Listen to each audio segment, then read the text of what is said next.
where he was kind of doing this very overemphasized, pre-swing drill. What we need to understand in terms of what we're trying to do with the hips is what we're trying to desirably do upon impact. See, when you hit the golf ball, basically the idea is that you're trying to get, shall we say, the hands ahead of the ball upon impact.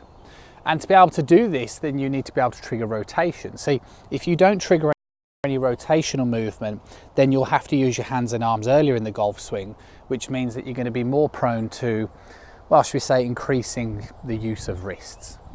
So we're trying to take that out of the game as much as we possibly can. But the only way that you can take the use of the hands and the arms out of the game, or use them to the bare minimum, is to increase the amount of rotation. You want to at least experiment a bit in practice. And I think for golfers that are stuck and impact isn't desirable, learn how to hit a low fade and try and keep it as low as you possibly can. And to be able to do that, you have to possess the ability to go downward facing with the pelvis.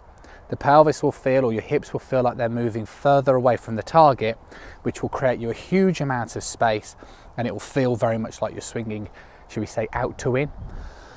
But the reality is that if you did start to hit the low fade, then all you would want to do is keep this elbow driving forward to neutralize the club path coming in towards the hit. So to the point of today's lesson is very much feel versus real. And you think about somebody like Alex Noren, who is, has a very good reputation for putting the hours in terms of practice.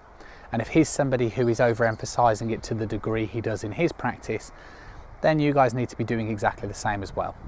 So don't keep doing the same things expecting the results to change, because inevitably they won't. And the other point is, the reason why impact doesn't look desirable for golfers is not meaning that you need to work on impact and impact drills. It's the sequence of events, like I've said before on the channel, that lead up to that point.